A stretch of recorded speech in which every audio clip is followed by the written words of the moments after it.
Hi, friends. Come on in. Let's pour our coffee and open up to Job chapter 31. This chapter feels like Job's final stand, his honest closing argument before God. He's done arguing with his friends. Now he's laying everything bare. Pull up a chair. I'm so glad that we are here together. In this chapter, Job goes through a long, careful list of sins he knows he is innocent of. He says things like, I made a covenant with my eyes not to look lustfully at a young woman. He talks about never lying, never treating his servants poorly, never ignoring the poor or widows when they needed help, never rejoicing over an enemy's downfall or taking revenge, never gossiping or letting my mouth speak evil, never letting greed take over my heart, never turning to idols or trusting in gold instead of God. One by one, he checks them, inner sins and outer actions, showing that he has examined his life closely and he has found nothing hidden.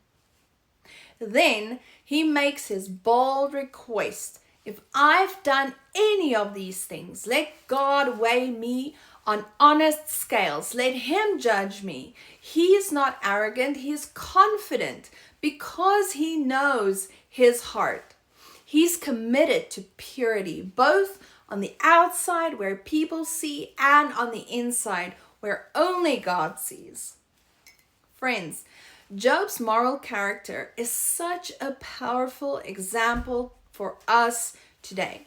We live in a world full of distractions, screens pulling our eyes, voices tempting us to gossip or envy, easy ways to chase money or revenge. Yet Job lived this kind of godly life long before the new covenant, before the Holy Spirit came to live inside believers, before salvation was offered freely through faith in Jesus. How much easier should it be for us? We have God's Spirit right here in our hearts, guiding us, convicting us, empowering us to say no to sin and yes to holiness. Jesus took this even deeper in the Sermon on the Mount. He said, if we even look at someone lustfully, we have already committed adultery in our hearts. And that's Matthew 5:28. It's not just about what we do. It's about what we let take root inside. Inner purity matters because it shapes everything else. That's why we need to stay alert, choosing any path of sin, even the small ones, starts to chip away at our closeness with God.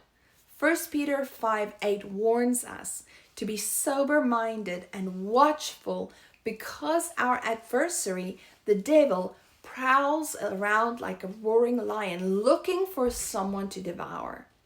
Ephesians 6:11 tells us to put on the full armor of God so we can stand against the devil's schemes.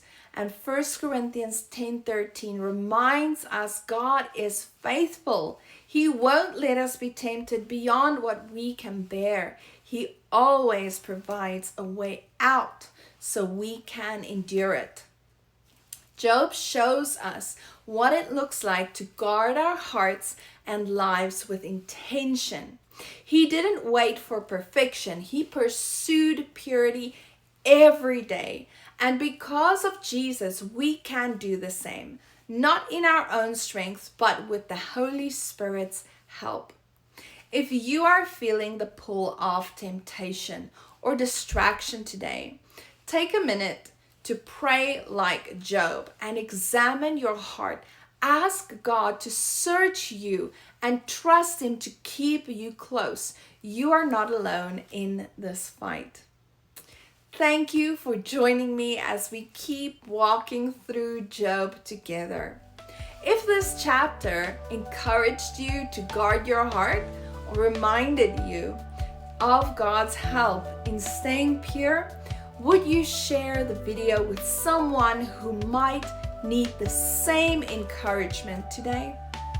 God willing, I'll see you tomorrow for the next part. Until then, stay alert, stay close to Jesus, and know that you are deeply, deeply loved. Shalom.